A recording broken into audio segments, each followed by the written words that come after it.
Bismillahirrahmanirrahim. Alhamdulillahirabbil alamin. Allahumma shalli wa sallim wa barik ala Muhammad wa ala ali Muhammad. Allahumma anfa'na bima 'allamtana wa 'allimna ma yanfa'una wa zidna ilma wa barik lana fi ilmina warzuqna al-ikhlasa fil qawli wal 'amali kamila wa nas'aluka Allahumma ilman nafi'an la yunsa wa tawfiqan da'ima wa sihhatan wa yaqinan wa 'afiyah. Allahumma fahimna fi dinika, Allahumma faqihna fi dinika, Allahumma fahimna fi ahadits nabiyyika, wa sallallahu wa sallam wa baraka ala nabi Muhammad, amin ya rabbal alamin. Insyaallah kita belajar kitab Ruqyah, kitab tentang ruqyah.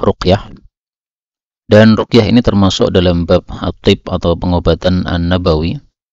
Dan Nabi SAW mengajarkan dua metode tib. Yang pertama adalah dengan ruqyah, dan yang kedua adalah dengan dawa atau dengan obat seperti biasanya rata-rata manusia. Maka sebagian sahabat diajari oleh beliau ruqyah, dan sebagiannya diajari dengan pengobatan biasa atau dawa. Menurut para ulama itu sesuai dengan kondisi orangnya. Maka ada yang cocok diajari ruqyah, beliau ajari ruqyah. Ada yang cocok diajari pengobatan biasa, beliau ajarkan pengobatan biasa. Maka dua-duanya adalah sunnah Rasulullah SAW. Dan seandainya kita lakukan dua-duanya maka bagus ya. Jadi pengobatan biasa, dawa itu kita gunakan, tapi sekaligus ruqyahnya juga kita sertakan di dalam dawa tersebut. Waalaikumsalam warahmatullahi wabarakatuh.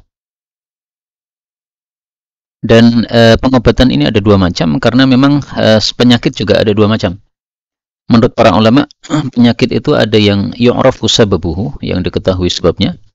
Ada penyakit yang la yu'rafu sababuhu, yang tidak diketahui sebabnya, yang tidak bisa dipaham sebabnya. Maka untuk yang bisa diketahui sebabnya, maka bisa digunakan dawa atau obat untuk mengatasinya. Adapun yang ghairu mafhumis sabab, yang tidak diketahui sebabnya, maka cara mengatasinya semata-mata hanya dengan ruqyah itu. Seperti misalnya orang yang diperiksakan ke semua dokter, mereka mengatakan nggak ada masalah, tapi faktanya orangnya sendiri merasa ada masalah dalam dirinya.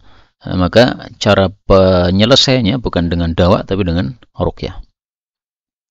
Ini akan kita belajar insyaallah pada majelis kali ini. Faqala al-mu'allif rahimahullahu ta'ala wa nafa'ana bihi wa bi ulumihi fid dharain amin. Kitabur Ruqa, babun fi ruqyati Jibril atau Jabril alaihi salam lin Nabi sallallahu alaihi wasallam. Jibril ada tiga bacaan, Jibril, Jabril, atau Jabrail, atau Jabrail, i-nya panjang.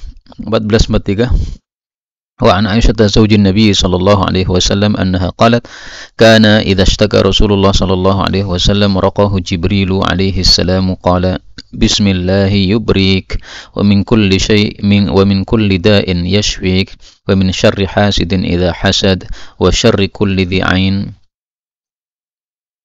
Ini adalah ruqyah dengan menyebut nama Allah Subhanahu wa ta'ala, bismillah. Maka ruqyah itu boleh dengan satu, nama-nama Allah Subhanahu wa ta'ala.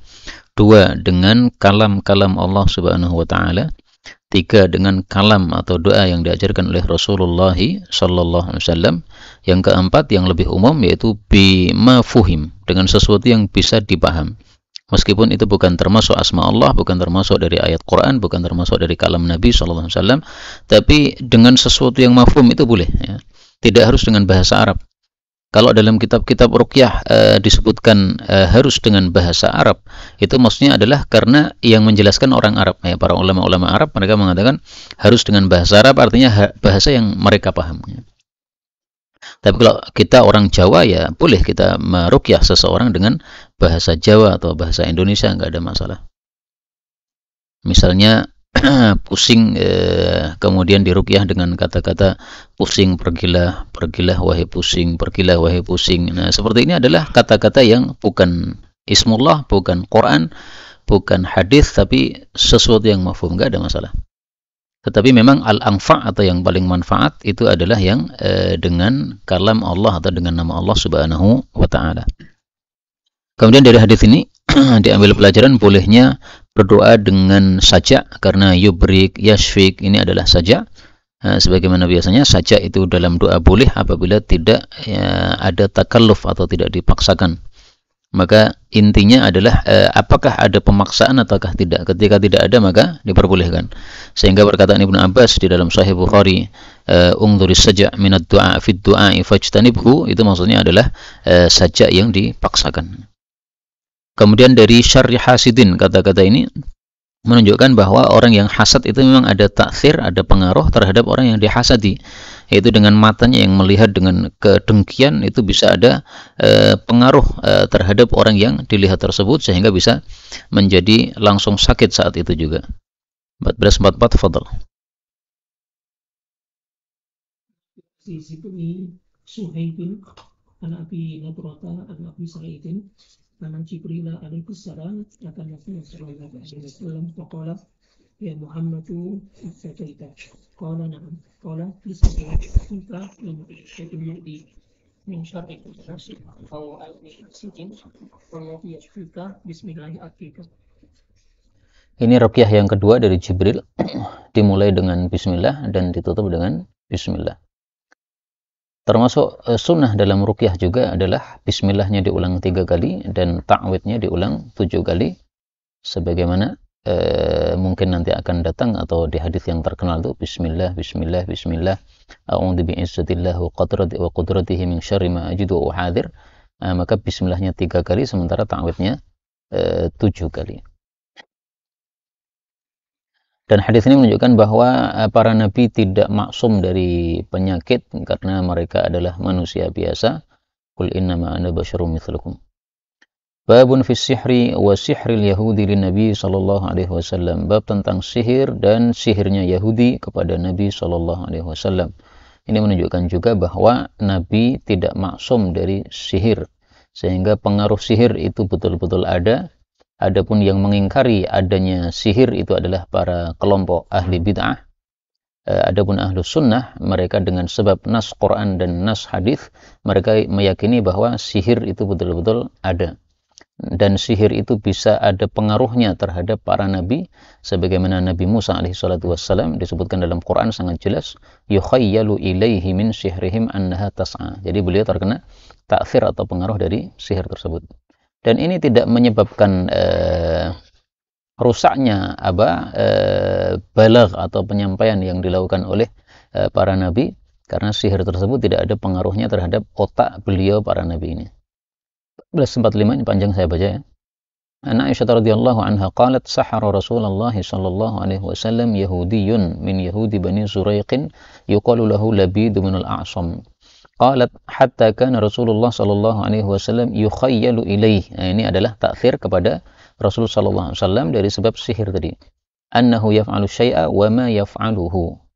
Yang dimaksud yaf'alu syai' maksudnya adalah disebutkan dalam Sahih Bukhari, yaitu annahu ya'ti ahlahu wa la ya'tihinna. Beliau itu seolah-olah mampu hubungan dengan istri-istri beliau itu sebelum melakukan, tapi begitu beliau sudah melakukan hubungan ternyata lemas, tidak bisa melakukan hubungan tersebut. Nah, maka taksirnya cuma seperti itu saja, tidak sampai mengarah kepada rusaknya risalah yang disampaikan oleh Rasulullah sallallahu alaihi wasallam. Hatta idza kana dzata yaumin aw qalat dzata lailatin da'a Rasulullah sallallahu alaihi wasallam thumma da'a thumma qala ya Aisyah asy'arti anna Allah aftani fi ma istaftaituhu fi. Aftani yani ajaba. Istafta itu doa. Nah, maka doa di sini disebut istifta karena Nabi sallallahu alaihi wasallam tidak paham ini penyakit apa, sehingga diberi jawaban oleh Allah Subhanahu wa taala dengan adanya 2 malaikat ini. Ja'ani rajulani, datang kepada saya 2 orang laki-laki. Nah, ini zahirnya adalah fil yaqadhah, ketika Nabi dalam kondisi tidak tidur ya, tapi juga muhtamal bahwasanya ini terjadi pada saat beliau tidur, dan tidurnya dan mimpinya seorang nabi adalah wahyu. Maka sama saja apakah ini fil yaqadhah ataukah itu dalam kondisi tidur, ini semuanya sumbernya dari wahyu. فقعد أحدهما عند رأسي والآخر عند رجلي فقال الذي عند رأسي للذي عند رجلي أو قال الذي عند رجلي للذي عند رأسي. Rawinya ragu ya. Dan ini dalil bahwasanya orang yang menjenguk orang sakit itu bagusnya dia mendekati kepalanya orang sakit tersebut, sebagaimana juga dilakukan oleh Rasulullah sallallahu alaihi wasallam karena dia perlu bicara kepada orang sakit, dan supaya dia bisa mendengar suaranya orang sakit dengan lebih jelas. Biasanya orang sakit suaranya lemah. Ma waja'ur rajul qala matbubun. Matbub maksudnya mashur. Jadi tib itu termasuk kata-kata adad, yaitu kata-kata yang bisa bermakna dua, satunya bertentangan dengan lainnya, ya. Tibun itu adalah syifaun, kesembuhan, juga bermakna sihrun, tersihir. Nah, maka di sini yang dimaksud bukan matbub, yaitu diberi kesembuhan, tapi malah sebaliknya, yaitu mashur, tersihir. Qala man tabbahu qala Labid bin al-A'sam qala fi ayyi syai'in qala fi mushtin. Mushtin ini sisir. Musyatah ini adalah rontokan rambut yang disisir. Dalam riwayat yang lain musyaqah. Nah, kalau musyaqah artinya berbeda dengan musyatah, ya. Jadi sesuatu yang rontok tetapi bukan dari rambut. Tetapi dari misalnya baju Nabi SAW, atau apa yang beliau pakai yang rontok. Wajubbi tol'ati dzakarin, di situ jubi atau jufi, pakai ba. Nah, kalau ba itu artinya bagian tengah dari tol'ah mayang dzakarin, ya, pohon kurma yang jantan, ya. Karena pohon kurma kan ada dua kan, ada yang jantan, ada yang betina, ya, ada yang laki, ada yang perempuan. Tapi riwayat yang lain, yaitu dengan fa jufi, maka maknanya hampir sama. Tetapi ada yang membedakan, ya. Kalau jubi itu bagian tengahnya, kalau jufi itu adalah luarnya atau tutupnya mayang tadi. Qala fa aina huwa qala fi bi'ri dhi arwan. Semuanya dhi arwan, ya. Karena ada juga riwayat yang lain zarwan pakai dzal, tapi intinya satu sumur itu.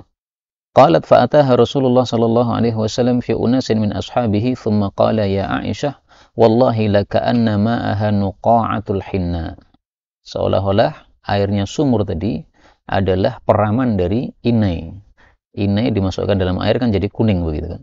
Nah, maka sumur tadi itu sumur yang kotor sehingga airnya sudah berubah warna. Tidak seperti sumur biasanya warnanya jernih. Ini karena apa? Tempatnya memang tempat yang tidak terpakai, sumurnya pun juga tidak dipakai oleh orang-orang. Wa ka'anna nakhlaha ru'usus syayatin. Ini untuk menggambarkan keburukan, orang Arab biasanya menyamakannya dengan ru'usus syayatin sebagaimana dalam Al-Qur'an.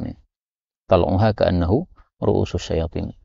Qalat faqultu ya Rasulullah afala ahraqtahu. Semuanya ahraqtahu atau ada yang akhrajtahu? Pakai qaf. Nah, berarti pertanyaan Aisyah, apakah engkau tidak membakar saja si Labid tadi? Boleh juga diartikan, engkau membakar saja sihir tadi. Nah, maka ini kalau diartikan membakar si Labid, maka ini salah satu dasar yang dijadikan dalil oleh mereka-mereka yang membolehkan membakar manusia.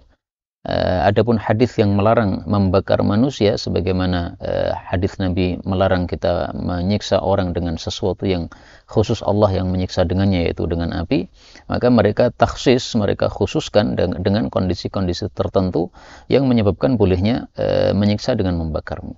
Tapi lebih bagus kita mengikuti pendapat jumhur bahwa menghukum manusia dengan membakar tidak boleh, karena dilarang oleh Rasulullah SAW.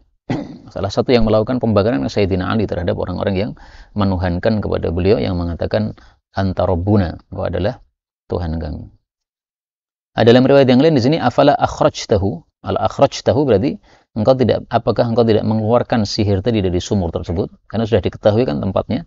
Nah, kenapa enggak diambil saja, kemudian dikeluarkan, kemudian dihulul atau dilepaskan, sehingga efek dari sihir tadi sudah lepas. Jadi cara melepaskan efek dari sihir salah satunya adalah dengan cara alat yang digunakan untuk menyihir tadi dilepas. Maka kalau dilepas, maka sihirnya pun juga terlepas. Nah, Nabi diusulkan oleh Aisyah, ini kan biasanya dilepas begini, apakah enggak dikeluarkan saja?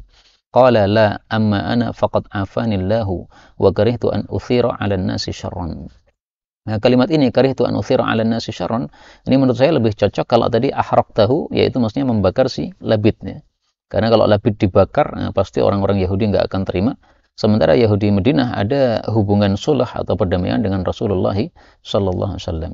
Nah, Nabi tidak mau untuk menimbulkan kekacauan antara kaum muslimin dengan orang-orang Yahudi, Sebagaimana nadhirnya adalah ketika Nabi tidak mau membunuh orang-orang munafik dengan alasan khawatir kalau orang-orang Arab yang lain mengira bahwa Nabi Muhammad SAW membunuh kaum muslimin. Karena mereka nggak bisa membedakan mana sahabat Nabi, mana munafikin. Nah, maka nadhirnya ini seperti itu ya. Maka dari sini pun juga diambil kaidah darul mafasid muqaddamun ala jalbil masalih. Fa amartu biha, yaitu dengan sumurnya tadi, fadufinat.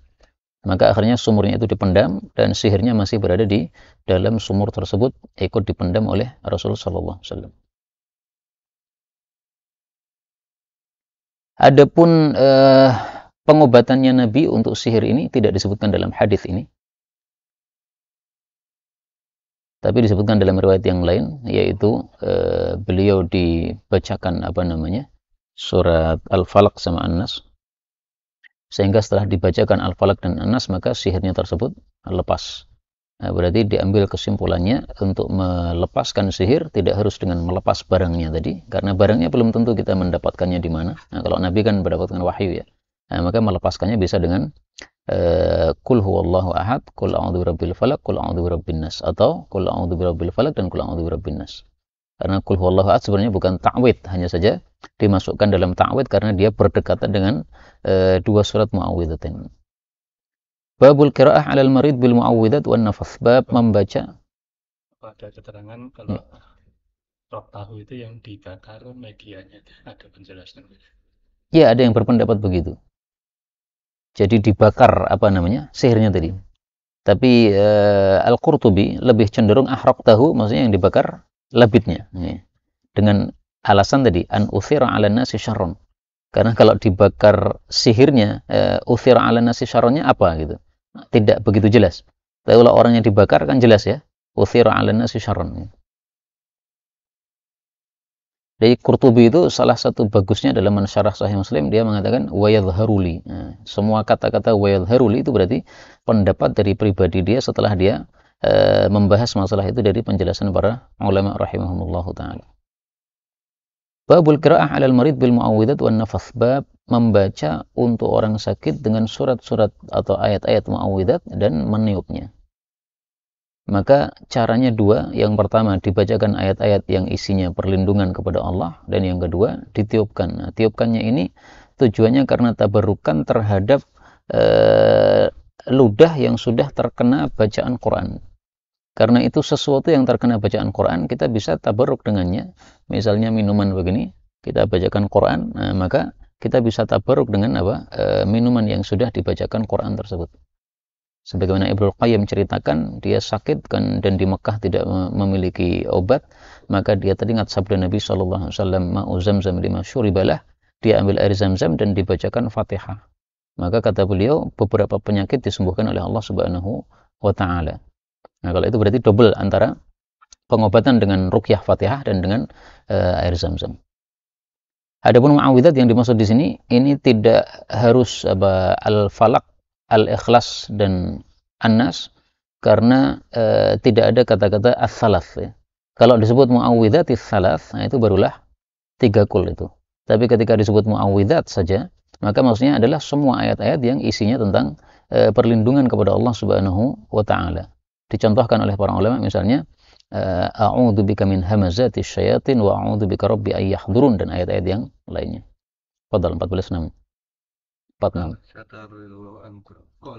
Karena Rasulullah SAW idza marida ahadun min ahli nafaqa alaihi fi ma'awwidzat falamma marida alladhi mata fi ja'altu anfusu alaihi wa ansafuhu bi yadi nafsi li'annaha kanat lahu harakatan min yadi.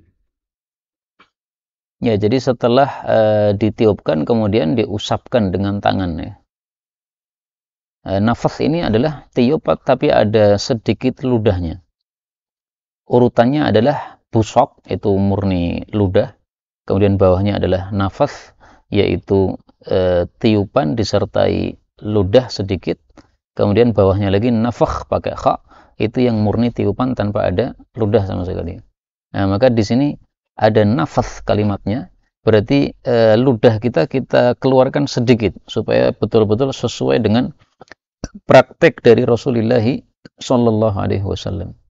Dan maksudnya tadi itu ya, tabarukan terhadap ludah yang sudah terasari, sudah terbekasi dengan bacaan Quran.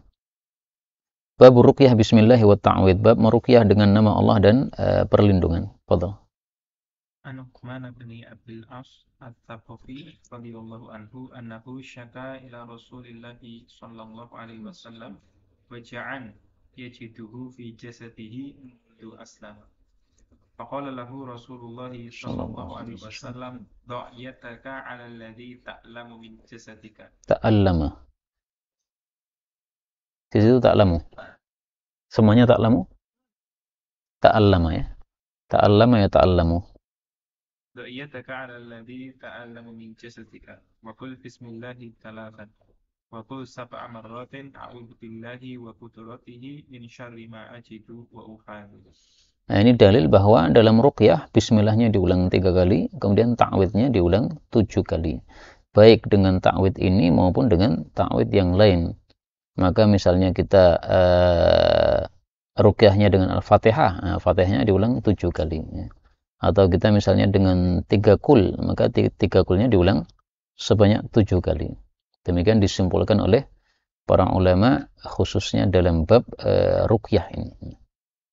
Jadi mereka punya kesimpulan-kesimpulan dari hadis-hadis seperti ini untuk kaidah secara umum tata cara meruqyah.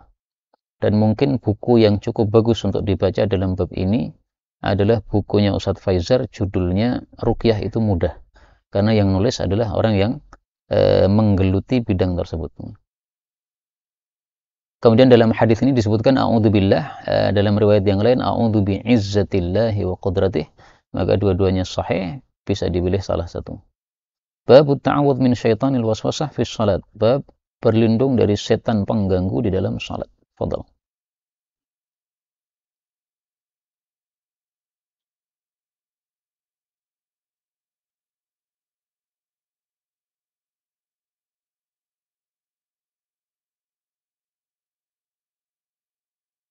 Baini.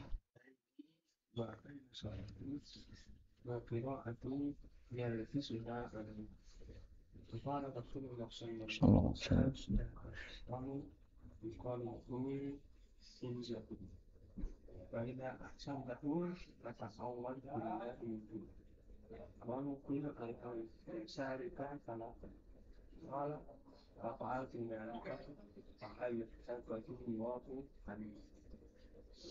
Semuanya khinzab atau ada yang khanzab? Ya, ini boleh dua-duanya. Bi fathil kha'i wa kasriha. Dan itu sebenarnya asalnya itu panjang ya. Khinzab atau khanzab gitu. Tapi karena sudah menjadi alam, biasanya dalam bab alam itu sering terjadi perubahan yang keluar dari kaidah asal. Nah, termasuk di sini khinzab, tapi kemudian dihapus alifnya menjadi khinzab. Artinya secara bahasa adalah al-qasir, yang pendek. Nah, mungkin wujudnya pendek dia.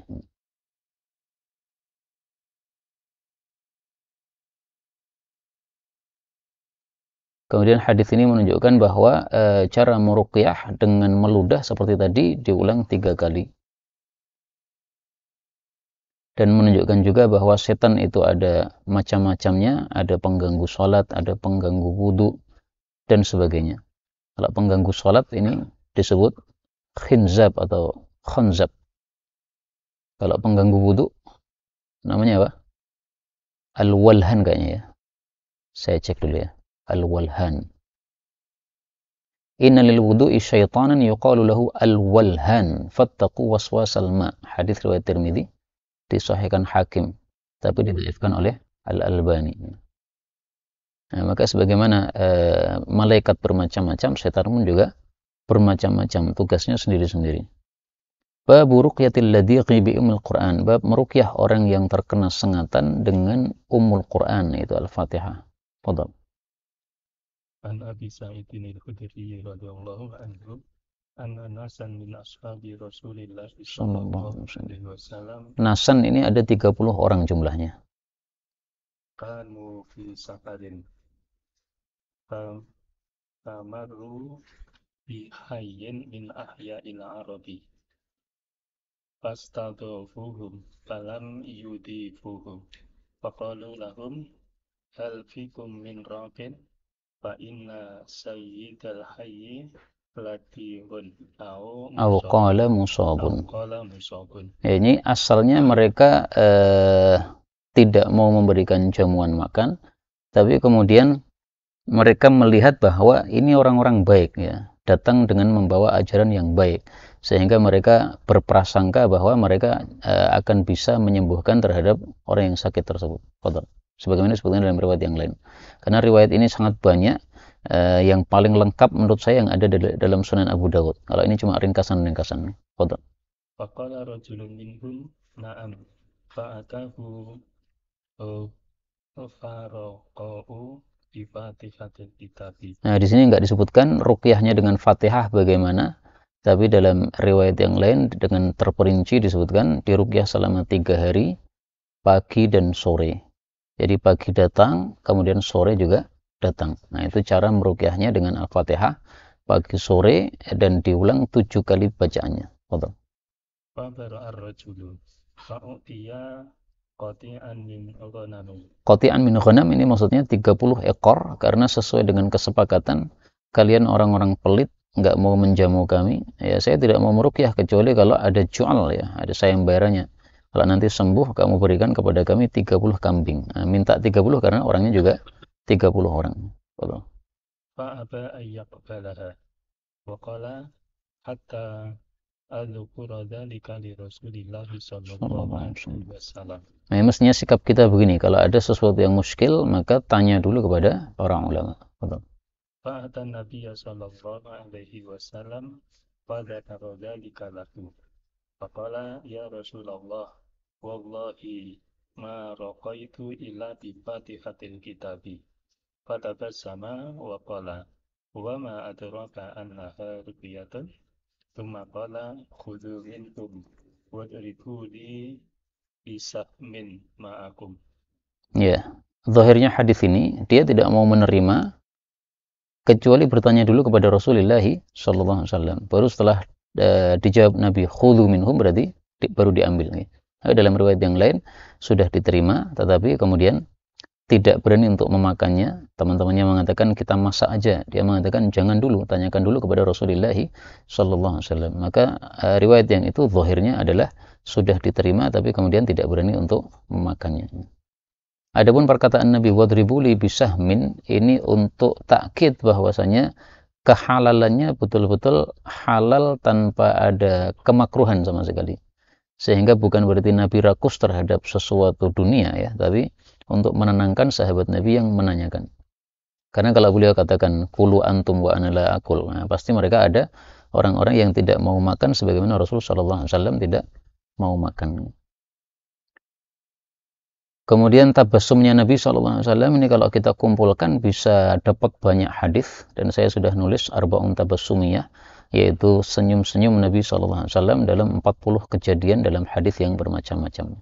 Salah satunya ini tabassum ketika melihat kecerdasan Abu Sa'id, pelakunya adalah Abu Sa'id Al-Khudri yang meruqyah ini, karena dia paham bahwa Fatihatul Kitab punya kelebihan-kelebihan sehingga dia ruqyah dengan memilih apa? Surat Al-Fatihah. Nah, salah satu kelebihannya surat Al-Fatihah, Rasulullah sallallahu alaihi wasallam bersabda, "Afdhalul Qur'an alhamdulillahirabbil alamin." Kemudian para ulama katakan Fatihah adalah sirrul Quran, disebutkan dalam tafsir Ibnu Katsir. Dan sirnya Al-Fatihah adalah iyyaka na'budu wa iyyaka nasta'in. Nah, sehingga sebagian kiai Jawa itu ada yang mengatakan kalau ruqyah dengan Fatihah maka pas iyyaka na'budu ini diulang-ulang sampai 11 katanya. Nah, untuk jumlah 11 ini saya nggak ngerti dari mana ya. Kalau mau pakai sunnah Nabi ya ta'awudnya diulang 7 kali ya. Adapun 11 kali saya tidak mengetahui sama sekali ta'awud dengan diulang 11 kali. 7 kali insyaallah lebih bagus daripada 11 kali. Bab ruqyah min kulli dhi humah, bab meruqyah dari setiap yang memiliki sengatan. Fadhal. Wa biqala sa'altu Aisyah radhiyallahu anha 'anil ruqyah. qalat rakhasa Rasulullah sallallahu alaihi wasallam li ahli baitin minal ansar bi ruqyah min kulli di umati. Ini bukan berarti bahwa ruqyah itu hanya boleh untuk yang punya sengat saja seperti kalajengking, bukan ya. Tapi maksudnya dalam kasus tersebut ada orang terkena kalajengking, kemudian Nabi membolehkan ruqyah dari itu. Maka dari semua penyakit boleh kita ruqyah dengannya. Dan ruqyah sebagaimana tadi sudah dijelaskan ya, kalau dengan nama Allah atau kalam Allah atau kalam Nabi atau sesuatu yang mafhum meskipun bukan dari tiga tadi, semuanya boleh.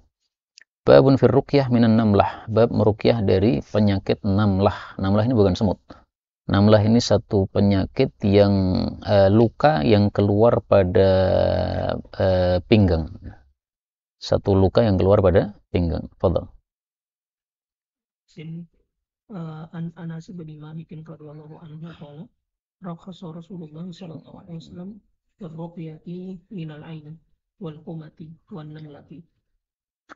Adapun al-ain itu ada dua macam, ada aini hasidin seperti hadis pertama tadi, ada juga aini muta'ajjibin, orang yang melihat dengan takjub tanpa dia berzikir kepada Allah Subhanahu wa taala. Maka itu bisa menghancurkan apa yang dia lihat. Makanya dalam surat Al-Kahfi disebutkan falaula iddakhalta jannataka qulta ma sya'allah la quwwata illa billah. Dan dalam hadis yang dhaif disebutkan fadilah ucapan masya Allah la quwwata illa billah kalau kita melihat sesuatu yang kita takjub padanya. Saya carikan dulu hadisnya. Meskipun hadisnya dhaif ya, tapi kan dalam bab apa? Fadailul a'mal enggak ada masalah. Ma an'amallahu ta'ala ala 'abdin ni'matan min ahlin wa malin wa waladin fayaqulu ma syaa Allah la quwwata illa billah fayara fihi afatan dunal maut. Jadi kalau kita takjub dengan harta kita atau anak kita atau apapun yang kita miliki, maka ucapkan masya Allah la quwwata illa billah, Allah akan menjaga dari segala afat. Babun fi ruqyah minal aqrab, ruqyah dari kalajengking. 52 tafadhal. Jabirin radhiyallahu anhu qala naha Rasulullah sallallahu alaihi wasallam an ruqa fa ja'a alu amr bin hajar ila Rasulillah sallallahu alaihi wasallam faqala ya Rasulullah innahu kanat indana ruqayat narki biha min al-aqrabi wa innaka nahaita anil ruqa qala fa'araduha alayhi qala ma ara ba'san man istata'a minkum an yanfa'a akahu falyanfa'u. Jadi di awal Islam Rasul sallallahu alaihi wasallam melarang ruqyah semuanya total. Karena di masa jahiliyah mereka meyakini bahwa ruqyah itu sendiri punya taksir dari dirinya sendiri. Jadi tidak meyakini bahwa taksirnya dari Allah Subhanahu wa taala. Nah, maka untuk menghilangkan akidah tersebut dilarang total oleh Nabi sallallahu alaihi wasallam. Setelah itu, para sahabat kemudian meninggalkan total ruqyah. Nah, kemudian mereka bertanya kepada Nabi SAW. Dulu ruqyah-ruqyah yang kita lakukan itu ada manfaatnya. Apakah tidak boleh ya Rasulullah? Nah, Rasulullah kemudian bertanya, yang dibaca apa? Nah, begitu mereka sampaikan apa yang dibaca, itu beliau jawab, ma'ara ba'san. Nah, nanti dilihat dalam kitab-kitab syarah ya, apa contoh ruqyah-ruqyah yang dibaca oleh orang-orang Arab. Yang saya baca itu hanya kalimat-kalimat biasa yang sama sekali tidak ada ayat Quran, tidak ada asma Allah, tidak ada doa dari Nabi SAW. Tapi kalimatnya memang mafhum. Maka ringkasnya menurut para ulama syariat bahwa ruqyah ya ada 4 tadi. Tapi paling anfa' adalah ismullah atau kalam Allah. Adapun yang mubah adalah sesuatu yang mafhum meskipun bukan dari kalam Allah Subhanahu wa taala. Dan ini hadisnya. Man istata'a minkum an yanfa'a akhahu falyanfa'hu. Fadal. Nabi Hurairah radhiyallahu anhu annahu qala ja'a rajulun ila Nabi sallallahu alaihi wasallam. Faqala ya Rasulullah ma laqitu min aqrabin la taghatnil barikata. Qala amma law qulta khina amsayta a'udzu bi kalimatillahi tammati min syarri ma qalaq lam tadurruka. Hadis ini menunjukkan bahwa ruqyah bisa dilakukan sebelum kita terkena penyakit atau sebelum kita terkena madarat. maka ruqyah itu boleh dilakukan setelah terkena mudarat sebagaimana hadis-hadis sebelumnya, boleh juga dilakukan sebelum atau ketika kita khawatir terhadap mudarat tersebut. Maka ini ucapan a'udzu bikalimatillahi tammat dibaca setiap pagi atau setiap sore. Kalau dalam hadis ini amsayta karena kejadiannya apa? Pada malam hari. Kalau dibaca pada pagi hari maka menjaga kita sampai sore hari. Sehingga ini sunnahnya dibaca setiap hari pagi dan sore. A'udzu bikalimatillahi tammati min syarri ma khalaqa. Babun al-ainu haqqun wa idza istughsiltum faghsilu. Bab mata itu betul-betul ada, dan kalau kalian wahai orang yang tertuduh sebagai penyebab ain disuruh mandi, maka mandilah. Yang dimaksud mandi di sini wudu ya. Jadi bukan mandi seperti biasanya, bukan. Dan nanti mungkin perlu kita praktek untuk ustughsiltum ini. Al-ainu haqqun ini jelas menunjukkan bahwa taksirnya ain betul-betul ada, sebagaimana kita ketahui dari nas syariah hadis Nabi SAW yang mengingkari adanya ain itu adalah kelompok-kelompok bid'ah seperti mungkin Mu'tazilah dan yang lain-lain. Fadhal.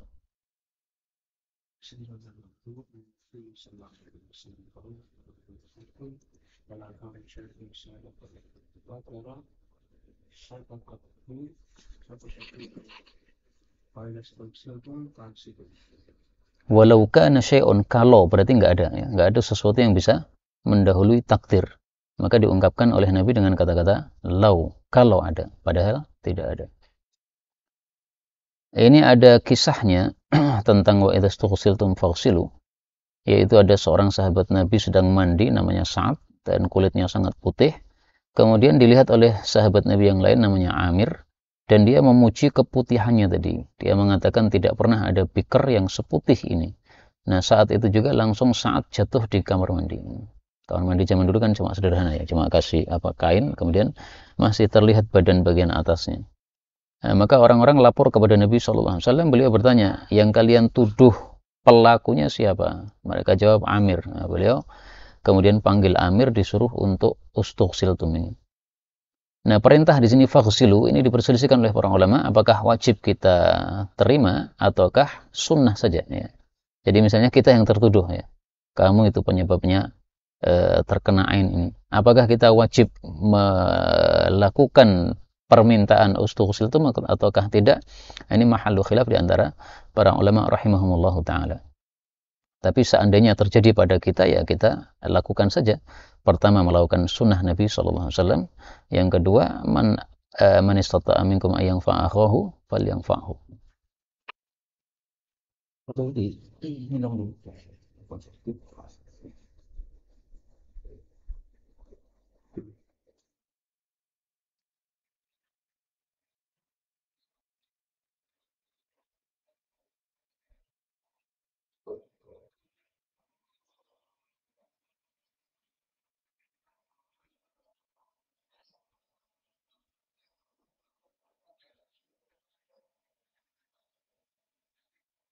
Praktek saya di sini ya.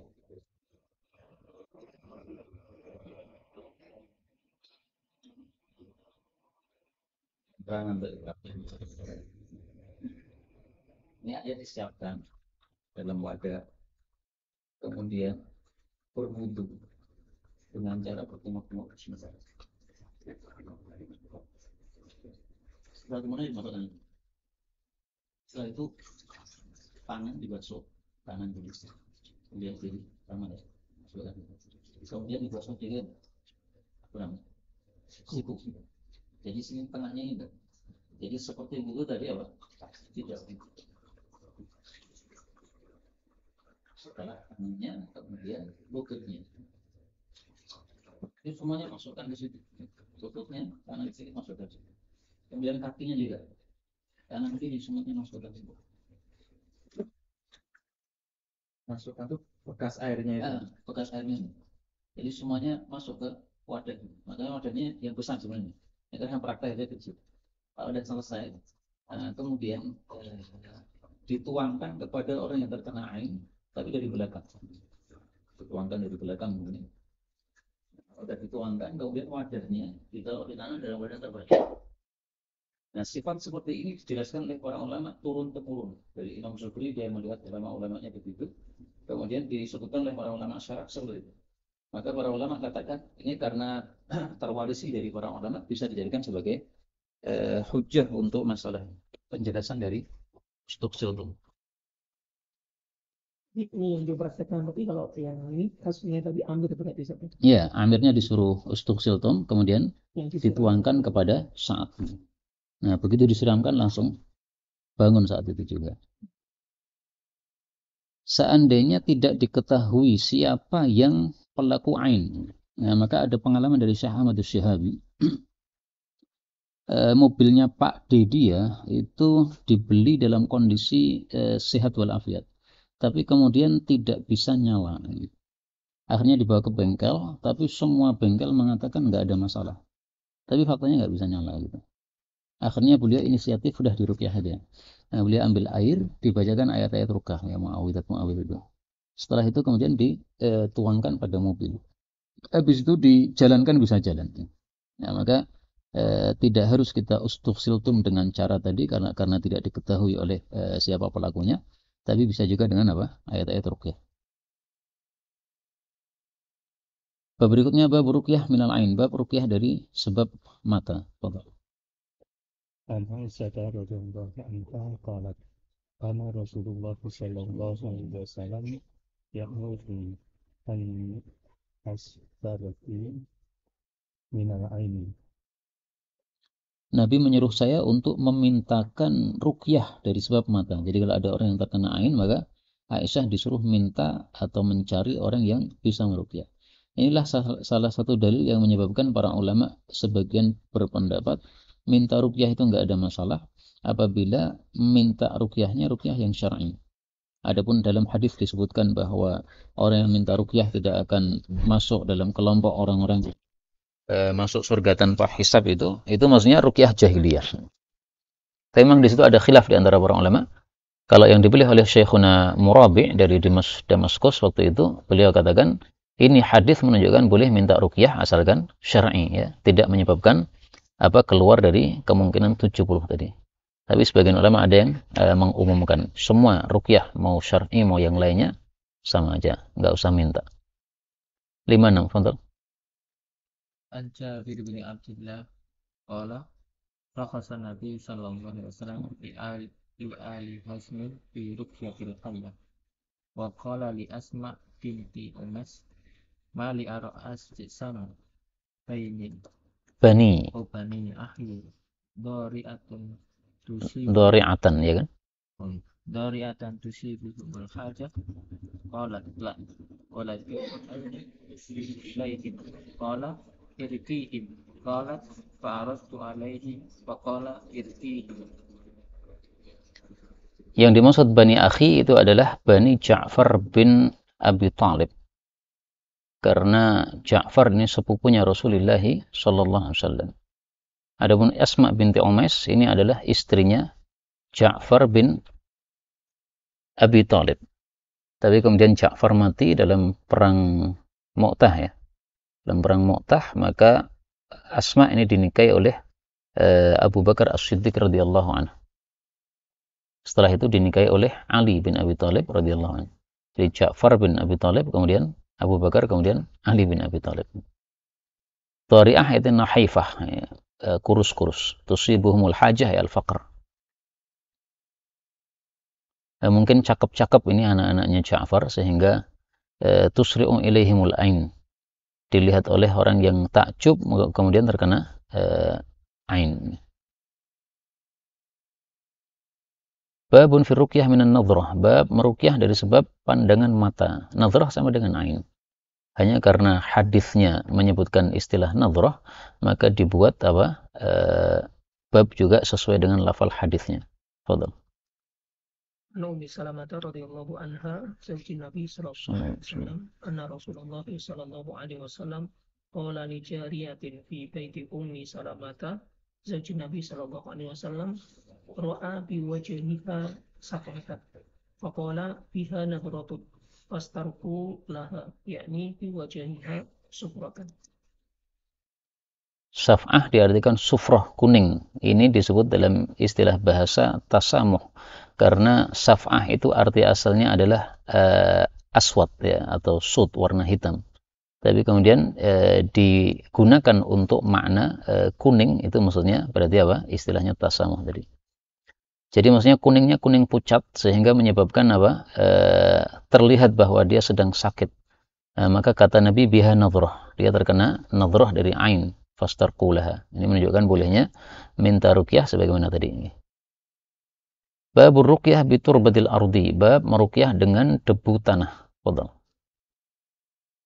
عن عائشة رضي الله عنها أن رسول الله صلى الله عليه وسلم كان إذا اشتكى الإنسان شيء منه أو كانت به فرقة أو جرح قال النبي صلى الله عليه وسلم بإصبعه هكذا ووضع سفيان سبابته بالأرض ثم رفعها بسم الله تربة أرضنا بريقة بعدنا يشفى به سقيمنا بإذن ربنا قال ابن أبي شيبة يشفى سقيمنا وقال يهير يشفى سقيمنا. Ini menunjukkan bolehnya sajak dalam doa apabila tidak ada takalluf padanya. 59. An Khawladah binti Hakimin as-Sulamiyati taqulu sami'tu Rasulullah sallallahu alaihi wasallam yaqulu man nazala manzilan thumma qala a'udzu bi kalimatillahi tammati min syarri ma khalaq lam yadhurruhu syai'un hatta yastaqila min manzilihi dzalika. Ini menunjukkan dua hal, bahwa wirid pagi sore tadi juga dibaca pada saat kita nuzul atau singgah pada saat kita bersafar. Kemudian menunjukkan juga ruqyah terhadap tempat. Karena kita singgah di satu tempat, maka supaya aman di tempat tersebut, kita ruqyah tempat tersebut dengan bacaan ta'widz ini. Yang lebih jelas lagi dalil ruqyah tempat itu adalah sabda Nabi SAW tentang fadilah dua ayat terakhir dari surat Al-Baqarah. Beliau mengatakan wala yuqra'ani fi darin thalathata ayyam fa yaqrabuha syaitan.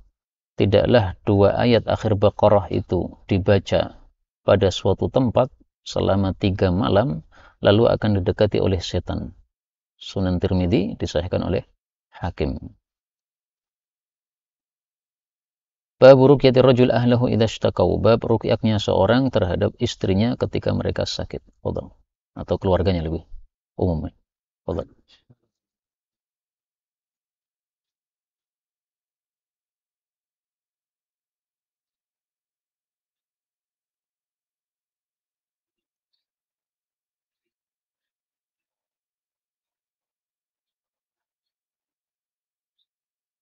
Ini cara membacanya, karena menurut para ulama ini adalah sajak, berarti adhibil bas rabban nas washfi anta syafi, begitu. Memang dalam ilmu qiraat hamzah boleh dihilangkan ya, seperti al-ba's menjadi al-bas. Ini memang harokatnya di kitab saya ini tanpa hamzah. Di situ ada hamzahnya enggak? Ada semua. Ini kan dari Syekh Albani ya, tahqiqnya. Mungkin oleh Syekh Albani ditulis al-bas begitu. Supaya apa? Sesuai dengan penjelasan para ulama bahwa ini adalah sajak di dalam doa. Kemudian asy-syafi ini bukan termasuk dari asma Allah Subhanahu wa taala, karena syarat dari asma Allah itu salah satunya adalah takarruruhu, seringnya diungkapkan oleh Allah atau oleh Nabi sallallahu alaihi wasallam. Adapun asy-syafi ini hanya diungkapkan ketika pas mendoakan orang sakit saja. Jadi tidak takarrur ini dari Rasulullah sallallahu alaihi wasallam. Sehingga termasuk juga apa namanya yang disebutkan dalam surat Maryam itu apa? Walam akum bidu'ai rabbi syaqiyya, sebelumnya apa itu? Innahu kana bi hafiyya. Nah, hafiyya itu menurut teori Syekh Utsaimin itu termasuk dari asma Allah Subhanahu wa taala. Nah, teorinya ulama yang lain tidak, karena dia tidak takarrur. Kata-kata hafi mana ada selain dari surat Maryam tersebut nih. As-Sami'ul Alim, semuanya adalah sesuatu yang takarrur. Maka asy-syafi ini bukan dari asma Allah Subhanahu wa taala, tapi termasuk dari khabar ya, memberitahukan bahwa Allah itu zat yang syafi. Fadhal.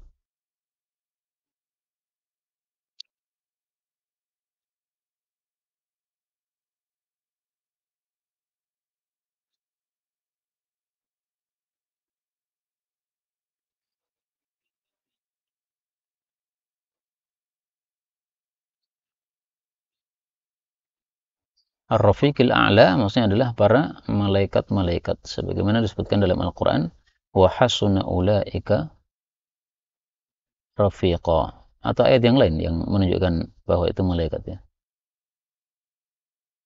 Ada ayat yang lain enggak?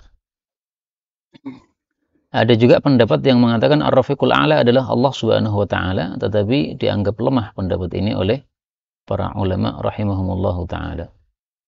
Dalil mereka mengatakan bahwa Ar-Rafiqul A'la adalah Allah karena hadis mengatakan Allahur Rafiq. Qalat, fadhal.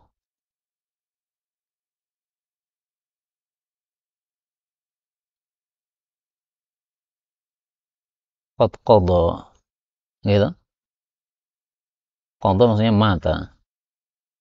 Jadi ucapan Nabi terakhir adalah Allahumma gfirli. Maka minta ampun ini sesuatu yang penting sekali, sehingga Allah pilihkan sebagai sabda Nabi atau doa Nabi dalam akhir hayat beliau. Maka tidak harus dengan ucapan la ilaha illallah, yang penting ditutup dengan perbuatan baik, itu disebut sebagai husnul khatimah. Fadhal 61. An Aisyah radhiyallahu anha anna Rasulullah sallallahu alaihi wasallam kana yati fi hadhihi ruqyati tafiqil sa'ratas hingga dikala Syifa. La kashifa lahu illa anta. Ini doa yang mungkin jarang kita pakai ya. Biasanya kan antas syafi itu kan. Nah, maka yang jarang-jarang ini perlu kita gunakan supaya ilmunya tidak hilang ya. Al-hibil bas rabbanna sudah sama, biyadika syifa la kashifa lahu illa anta. Lahunya kembali kepada penyakit, bukan kembali kepada syifa ya. Karena tidak mungkin dikembalikan kepada syifa. Maka ini kembalikan kepada marad, sakit yang tidak disebutkan secara lafal tapi sudah mafhum, dan seperti itu boleh di dalam bahasa Arab ya. Seperti misalnya Allah katakan inna anzalnahu fi lailatul qadr.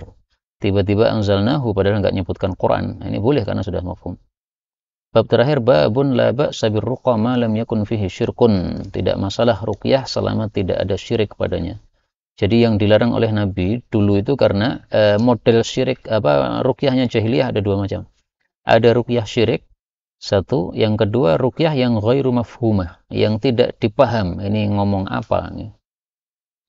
Misalnya kalau yang sering kita dengar di kita kan ada ucapan hong wilaheng, itu apa sih artinya itu? Nah, itu kan nggak mafhum kan? Nah, hong wilaheng untuk ruqyah nggak boleh. Tapi ketika kita mengatakan kata-kata yang mafhum, yang masuk akal, tidak ada masalah, tidak melanggar syar'i sama sekali, maka itu boleh di dalam ruqyah, meskipun yang lebih utama tadi ya, pakai ayat-ayat Allah atau asma-asma Allah Subhanahu wa ta'ala. Di kalangan saudara-saudara kita Nahdliyin, mereka seringkali ruqyah dengan menyebut asma Allah diulang-ulang. Misalnya ya Latif, ya Latif, ya Latif, ya Latif, ya Latif, ya Latif, begitu. Arahkan pada tempat yang terkena sakit. Nah, apakah seperti ini boleh? Enggak ada masalah. Hadis 62 an Auf bin Malik al-Asy'ari radhiyallahu anhu qala kunna narqi fil jahiliyah faqulna ya Rasulullah kaifa tara fi dhalik faqala i'ridu alayya ruqakum la ba'sa birruqa ma lam yakun fihi syirkun. Nah, ini sudah tadi bahwa di awal Islam memang dilarang secara mutlak ruqyah oleh Nabi, tapi setelah mereka bertanya lebih lanjut maka diizinkan oleh Nabi dengan syarat tidak mengandung syirik sebagaimana di masa jahiliyah. Nah, diizinkannya itu karena mereka sudah tidak meyakini bahwa ruqyah itu sendiri punya taksir, tapi taksirnya semata-mata dari Allah Subhanahu wa ta'ala. Kemudian hadis-hadis yang lain tidak disebutkan oleh Imam Munziri dalam kitab ini, tapi insyaallah akan disebutkan pada kitab berikutnya, Kitabul Marad wa Tibbi, akan disebutkan tentang pengobatan-pengobatan yang bukan ruqyah ya.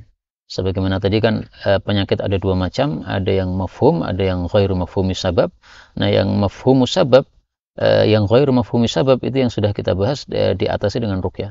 Yang mafhumu sabab itu yang dibahas pada kitab berikutnya, Kitabul Al-Marad. Wallahu a'lam bishawab. Alhamdulillahirabbil alamin. Ada tambahan?